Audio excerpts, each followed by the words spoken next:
100 வருஷத்துக்கு முன்னாடி நம்ம உடம்புக்கு நல்லது அப்படின்னு எடுத்துக்கிட்டது, இன்னைக்கு இந்த உலகத்தையே ஆட்டி படைக்குது. மது, ஆல்கஹால், ட்ரிங்க்ஸ் பண்றத பத்தி தான் இந்த வீடியோல பார்க்க போறோம். முக்கிய குறிப்பு, இந்த வீடியோல சொல்ற ஒவ்வொரு விஷயமும் ரொம்ப சென்சிட்டிவானது. அதனால வீடியோ ஃபுல்லா பார்க்காம யாருக்கும் இத பத்தி அட்வைஸ் பண்ண வேண்டாம். ஒருவேளை வீடியோ ஃபுல்லா பார்க்க மாட்டீங்க அப்படின்னா, இந்த வீடியோ கொஞ்சமா பார்க்காம வீடியோ ஸ்கிப் பண்ணிட்டு போயிட்டே இருக்கலாம். இன்னைக்கு ஏன் இந்த வீடியோ அப்படின்னா, ட்ரிங்க்ஸ் பண்றவங்ககிட்ட போயிட்டு ட்ரிங்க்ஸ் பண்ணாதீங்க. இது வந்து உயிருக்கே ஆபத்து வந்துரும் அப்படின்னு சொன்னா, அவங்க குடிய நிறுத்த போறதில்ல. சரி, கவுன்சிலிங் கூட்டிட்டு போனாலாச்சும் அவங்க நல்லா தெளிவா எக்ஸ்பிளைன் பண்ணுவாங்க அப்படின்னா, கவுன்சிலிங் போறதுக்கு அவங்களுக்கு விருப்பம் இல்ல. ஏன்னா ஒரு மாரி கில்ட்டா ஃபீல் பண்றாங்க. ஸோ இந்த சோஷியல் மீடியானால அட்லீஸ்ட் இந்த ட்ரிங்க்ஸ் பண்றதுனால வரக்கூடிய ப்ராப்ளத்த அவங்களுக்கு கொண்டு போய் சேர்க்கணும். அதனால கொஞ்சமாவது சேஞ்சஸ் வராதா? அப்படிங்கிற நோக்கத்தினால தான் இந்த வீடியோ நான் இதுக்கு போஸ்ட் பண்றேன். இன்னொரு முக்கிய காரணம், இந்த மருத்துவக் கல்லூரி மருத்துவமனையில அட்மிட் ஆகுற நெறைய சீரியஸான கேஸ். ஹார்ட் ப்ராப்ளம், பக்கவாதம், கேன்சர் இது எல்லாத்துக்கும் முக்கியமான காரணம் அவங்களோட ட்ரிங்க்ஸ் பழக்கம் தான். அட்மிட் ஆன பேஷண்ட்டும் அவங்க ஃபேமிலியும் படுற கஷ்டத்த பார்த்து அவங்ககிட்ட இதெல்லாம் ட்ரிங்க்ஸ் பழக்கனால தான் அப்படின்னு எக்ஸ்பிளைன் பண்றப்போ, இவ்வளவு தெளிவா எங்களுக்கு யாரும் எக்ஸ்பிளைன் பண்ணதே இல்லைங்களே! அப்படி ஆல்ரெடி தெரிஞ்சிருந்துச்சுன்னா நாங்க இத எப்பவோ நிறுத்தியிருப்போம் அப்படின்னு நெறைய பேர் சொல்றாங்க. இது அரசியல் சம்மந்தமாகவோ, இல்ல குடிக்கிறவங்கள பத்தி இழிவுபடுத்தி பேசுறது சம்மந்தமாகவோ கிடையாது. இதனால என்னென்ன பிரச்சனை வரும் அப்படிங்கிறத எக்ஸ்பிளைன் பண்ணிடுறேன். டெய்லியும் அதிகமா ட்ரிங்க்ஸ் பண்ணிட்டு இருக்கிறவங்களும் டாக்டரை பார்க்காம அவங்க அட்வைஸை கேட்காம உடனே சடனா ஸ்டார்ட் பண்ணக்கூடாது. என்னால முடிஞ்ச வரைக்கும் என்னென்னலாம் கவர் பண்ணணுமோ அது எல்லாத்தையும் ஃபுல்லா இந்த வீடியோல எக்ஸ்பிளைன் பண்றேன். இதை ஃபுல்லா பார்த்து புரிஞ்சுக்கிட்டு பக்கத்துல இருக்கிற மருத்துவரையோ இல்ல மனநல மருத்துவரையோ பார்த்து இந்த பிரச்சனையிலிருந்து விடுபட்டு உங்க உடம்ப நீங்க நல்லா வச்சுக்கோங்க. 1950லேயே ஒரு சயின்டிஸ்ட் இந்த ட்ரிங்க்ஸ் பழக்கத்துக்கு அடிமையாகிறவங்க இந்த மாதிரி ஸ்டேஜ்ல தான் ப்ராக்ரஸ் ஆகி போவாங்க அப்படிங்கிறத கண்டுபிடிச்சிருக்காரு. இதுல 4 ஸ்டேஜ் இருக்கு. First stage pre alcoholic stage. இந்த ஸ்டேஜ்ல இதனால வரைக்கும் குடிக்காம இருந்தவங்க மற்றவங்க குடிக்கிறத பார்த்து, எக்ஸாம்பிள் ரிலேட்டிவ் குடிக்கிறது, பேரண்ட்ஸ் குடிக்கிறது அவங்கள பார்த்து ஸ்ட்ரெஸ் ரிலீஃப் பண்றதுக்கு குடிச்சாதான் நல்லா இருக்கும் அப்படிங்கிறத மைண்ட்ல ஏற்றுக்குவாங்க. அடுத்த விஷயம், சும்மா குடிச்சு பார்ப்போம் அப்படின்னு சொல்லி ஃப்ரெண்ட்ஸ் சொல்ற மாதிரி சேர்ந்து அதனாலேயே பழகுவாங்க. இந்த ஸ்டேஜ்ல அவங்க எடுத்துக்கிற ஆல்கஹால் வந்துட்டு ஒரு சில வேதியியல் மாற்றங்களை நடத்தும். ஸோ எடுத்துக்கிட்ட இந்த ஆல்கஹாலு செரிமானமாக்கப்பட்டு பல வேதிப்பொருட்களா மாறி அது மூளையில போய் வேலை செஞ்சு ஒரு வகையான மயக்கத்தை ஏற்படுத்துது. நாளடைவில் இந்த மயக்கத்தை ஏற்படுத்துறதுக்கு தேவையான ஆல்கஹாலோட அளவு கொஞ்சம் கொஞ்சம் கொஞ்சமா அதிகரிக்க ஆரம்பிக்குது. இது பேர் தான் டாலரன்ஸ் டெவலப் ஆகுறதுன்னு சொல்லுவோம். 2வது ஸ்டேஜ் ஏர்லி ஆல்கஹாலிக் ஸ்டேஜ்னு சொல்லுவோம். இந்த ஸ்டேஜ்ல ஆல்ரெடி டெவலப் பண்ண டாலரன்ஸ்க்கு அந்த மயக்கத்தை ஏற்படுத்துறதுக்கான ஆல்கஹால் அளவு அதிகமாகிறதுனால இன்னும் நிறைய நிறைய குடிக்க ஆரம்பிப்பாங்க. ஸோ இதனால அடிக்கடி மறதி நோய் வரலாம். ஆல்கஹாலை வந்து மறைச்சு வைக்கிறது, யாருக்கும் தெரியாம குடிக்கிறது, வேலைக்கு போறதுக்கு முன்னாடி குடிக்கிறது, அதே மாதிரி ரொம்ப வேகமா குடிக்கிறது. அது மட்டும் இல்லாம நம்ம குடிக்கிறது தப்பு தான் அப்படின்னு அவங்களுக்கு தெரியும். பட் இருந்தாலும் அதை யாருக்கும் தெரியாம குடிக்கணும் அப்படின்னு நினைப்பாங்க. 3வது ஸ்டேஜ் குரூசியல் ஃபேஸ் அப்படின்னு சொல்லுவேன். இந்த ஸ்டேஜ் தான் ரொம்ப முக்கியமான ஸ்டேஜ். ஏன் அப்படின்னா அவங்களுக்கு தேவையான மயக்கம் எவ்வளவு குடிச்சாலும் வராதனால இன்னும் ரொம்ப நிறைய நிறைய குடிக்க ஆரம்பிப்பாங்க. அதனால அவங்களுக்கு கண்ட்ரோலே கிடைக்காம போயிடும். குடிக்கலாமா வேணாமா அப்படிங்கிறதே அவங்களால முடிவெடுக்க முடியாத நிலைமையில இருப்பாங்க. அதனால ரொம்ப நிறைய நிறைய நிறைய குடிக்கணும் குடிக்கணும் அப்படின்னு தோணிட்டே இருப்பேன். இன்னொரு முக்கியமான விஷயம், இந்த கட்டத்துல தான் நோய் எதிர்ப்பு சக்தி வந்து ரொம்ப குறைஞ்சு அதிகமா இன்ஃபெக்ஷன் வர வாய்ப்பு இருக்கு. அதிகமான கோபம், அதிகமான பயம், அதிகமான நடுக்கம் எல்லாம் வர சான்ஸ் இருக்கு. இப்போ குடிக்கிறதுக்காக எதை வேணா இழக்கலாம், என்ன வேணா பண்ணலாம் அப்படிங்கிற நிலைமைக்கு வந்துருவாங்க. ஸோ கடைசி ஸ்டேஜ் கிரானிக் ஃபேஸ் அப்படின்னு சொல்லலாம். இந்த ஃபேஸ்ல அதிகமா குடிக்கிறதுனாலையும் இதுக்கு முன்னாடி குடிச்ச ஆல்கஹாலோட எஃபெக்ட்னாலையும் உடம்புல நிறைய மாற்றங்கள் நினைந்துட்டு வந்திருக்கும். ஸோ அந்த மாற்றங்கள் ரொம்ப பெரிய லெவல்ல உடம்ப பாதிச்சு பக்கவாதம், நடுக்கம், பயம், ஹார்ட் ப்ராப்ளம், கேன்சர், கடைசியா டெத் வரைக்கும் கொண்டு போறபோது ஒரு பேஷண்ட்டுக்கு இதை குடிச்சா இப்படி ஆகும் அப்படின்னு ஃபுல்லா எக்ஸ்பிளைன் பண்ணல. அது என்ன பண்ண அப்படிங்கிறத சொல்றேன்.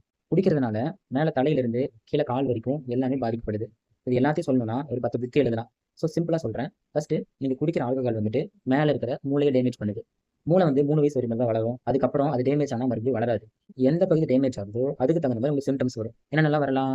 மறதிநோய் வரலாம், வலிப்பு வரலாம், பிரம்ம மாதிரி தோன்றது, கடைசியா கோமா வரைக்கும் போறதுக்கான வாய்ப்புகள் இருக்கு.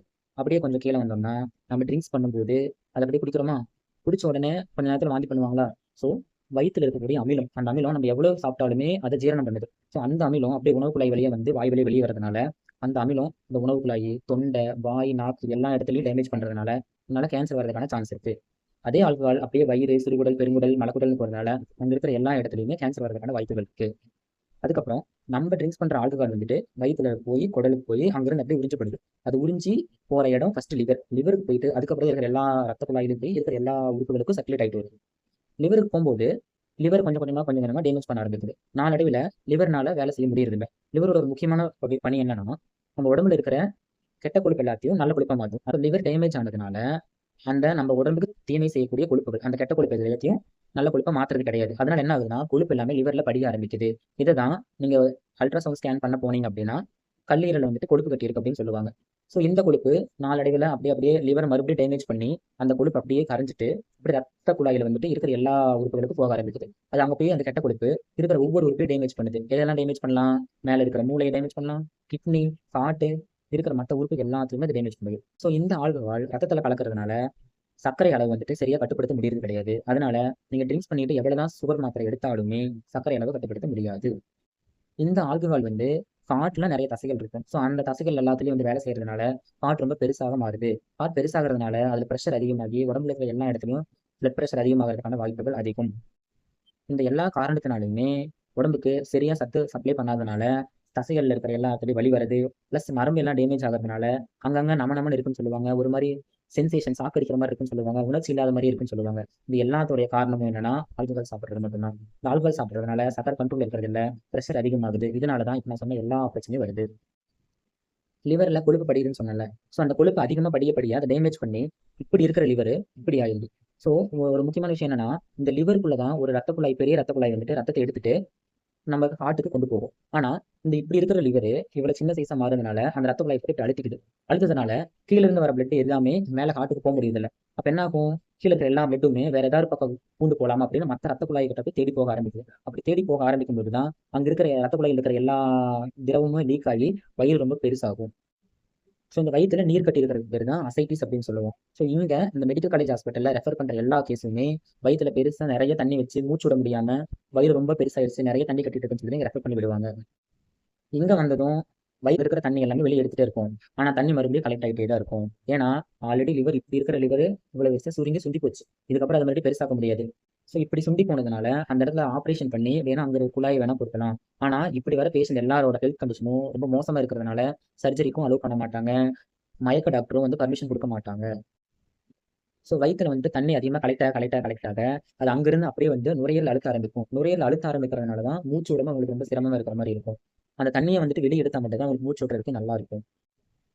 என்ன இப்பவே கண்ணை கட்டுற மாதிரி இருக்கா? நான் சொன்னது வெறும் 1% மட்டும்தான். சரி, இதுல இவ்வளவு பிரச்சனை வருது. இதுக்கு ஒரே வழி, குடிக்கவே கூடாது. நான் அப்பப்போ தானே குடிக்கிறேன், நான் கொஞ்சம் தானே குடிக்கிறேன், நான் ஃபங்க்ஷனில் தானே குடிக்கிறேன், நான் ஒரு தடவை தானே குடிக்கிறேன் அப்படின்லாம் எதுவுமே கிடையாது. நீங்கள் எப்படி குடித்தாலும் சரி அந்த ஆல்கஹால் வந்து ஜீரணமாயிட்டு மூளையை டேமேஜ் பண்ண தான் போகுது. மூளையில் மயக்கத்தை ஏற்படுத்தி ஒரு கட்டத்தில் டாலரன்ஸ் டெவலப் ஆக தான் போகுது.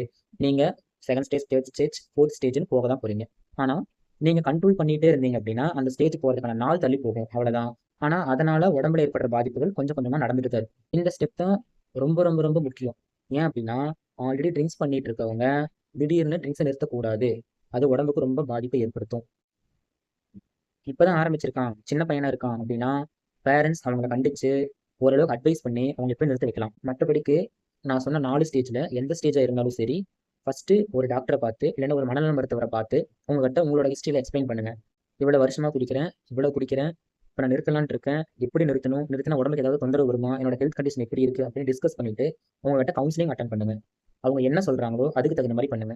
இங்க தான் நீங்க ஒரு முக்கியமான விஷயத்தை கவனிக்கணும். நீங்க டாக்டரை பார்க்குறப்போ டாக்டர் வந்துட்டு உங்ககிட்ட ஒரு 50லிருந்து 100 வகையான கொஸ்டின்ஸ் கேட்பாங்க.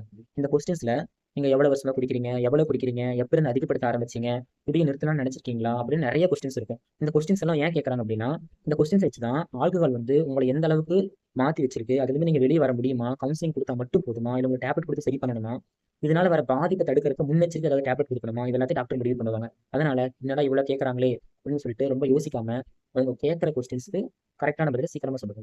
இப்போ டாக்டர் நீங்க மாத்திரை சாப்பிடணும், மாத்திரை சாப்பிட்டா நல்லது அப்படின்னு சொன்னாங்க அப்படின்னா கரெக்டாக அந்த மாத்திரை எடுத்துக்கோங்க. ஸோ நீங்க நினைக்கிற மாதிரி இந்த மாத்திரை சாப்பிட்டா உடம்புக்கு ஒரு பெரிய ஆபத்து வருமோ, உயிருக்கே ஆபத்து வருமோ அப்படின்னா பயப்பட வேண்டாம்.